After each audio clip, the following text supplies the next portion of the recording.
right? You have academia, which is super elite, and it's the white ivory tower, and people are talking about poor people and people of color and disabled people, and yet they can't really do much except for inform people that are going to go out into the fields and do real work, right? So you have academia, which is very isolated, and then you have political lobbyists and policy advocates, which work within the constraints of our political system and our legal system, which is extremely limited in what it could do and very slow moving. And then you have activists, which are amazing, and you need them, and you need progressive and really radical activists at the forefront to keep these issues alive and being talked about. But activists raise awareness. Activists, sometimes in our country, for the most part, they just raise awareness. They do a lot of work. They do a lot of talking. They do a lot of organizing. They do a lot of community organizing, which is super important. But activists aren't actually out there feeding people. But there's Food Not Bombs. Are you familiar with Food Not Bombs? Oh, yeah, actually, yeah. Yeah, right. I did that in college, right? So they feed people, right, obviously, and they're activists. So I'm not saying that activists don't actually do good things. I'm sure, just the fact that they're activists is good, but also they actually are doing things like, I'm sure, connecting people, giving food, et cetera, shelter. But they're working in silos, and nonprofits create a structure for people to access. And honestly, someone like my parents, right, like immigrants, undocumented, can't speak English, they're not going to identify with activists. They're going to want to go somewhere that's seems safe, that seems trustworthy, that seems, for whatever kind of help they're looking to get. It's hard enough to get them through the door to get any help. But, it'd be hard to reach an activist. It's much easier to reach a nonprofit, right? And that's why I think they're needed. Because someone like my mom, when she needed help to help me fill out my college application, she wasn't looking for the activists in our low-income neighborhood. She was looking for the little nonprofit to help us. I think they're neutral. Neutral. Personally, I don't think that they work towards igniting a paradigm shift. I think that they help people move forward in progressive thinking. I think that we need to help folks that don't have access to stuff. And if we didn't have nonprofits, government does very little, and so you need people to keep these issues at the forefront. You need to keep talking about urban youth not getting access to college. You need to keep talking about women not having access to financing. You need to talk about, educational and financial literacy. And so without nonprofits to keep those dialogues up, I would fear that no one would be having that dialogue. Now, do nonprofits have very conservative ways of talking about those issues? Of course. Now, are they stifled by their funding? Of course. But at least someone's talking about those issues. There is a merit to the work that nonprofits are doing. I think that they're needed the way that the structure is set up right now within our society to help people that are disadvantaged, to help people that don't have access to resources that they might need or the support they might need. And so although it's faulty, I think that we're better off with them and then without them, unless there's a whole complete paradigm shift.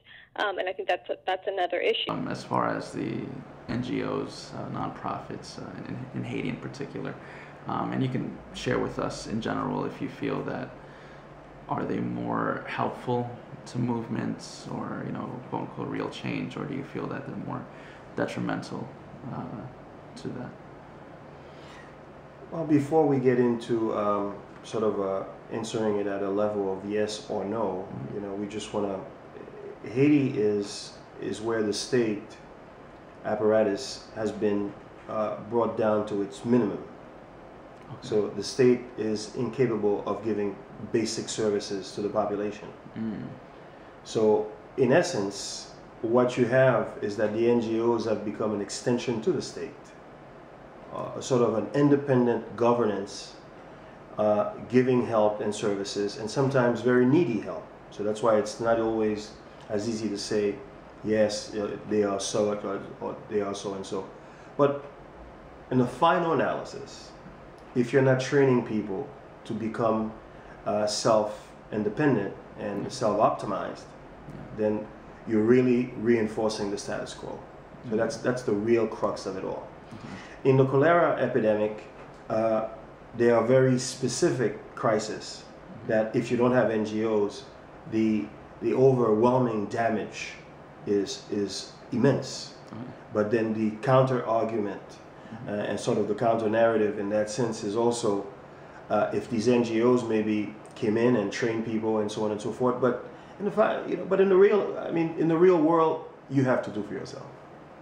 It's really the job of Haitians to take these initiatives, and whether they work in the NGOs temporarily to get the skills, they create NGOs of themselves, for the purpose of helping the population. But that is something that needs to be done. But overall, like I was saying, in the crisis modality, you have Doctors Without Borders that played a very, very, very important role. You have other NGOs, for example, Oxfam and others, even UNICEF and all those that played very critical role after the earthquake, and played critical role during this whole process of the cholera epidemic. But the group that played the most pivotal role with a very profound experience was the Cubans. So the Cuban doctors and the Cuban teams, and you could say that that's governmental, but it functions almost like an NGO. The Cubans have done marvelous work.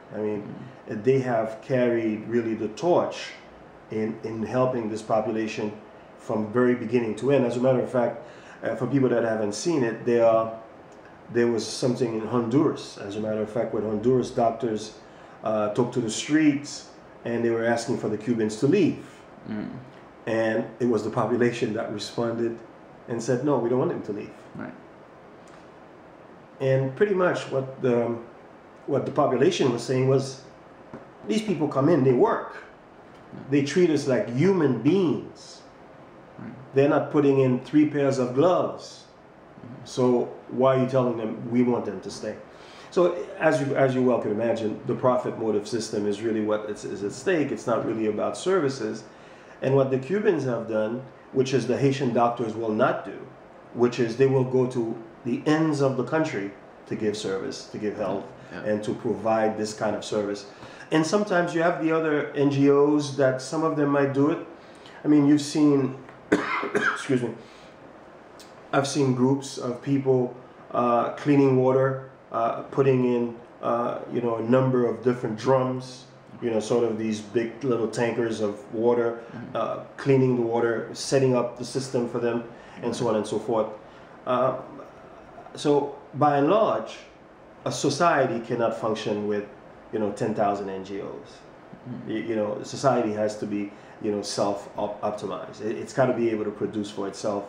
If not, you really have a constant crisis state, and that's pretty much what you have in the country.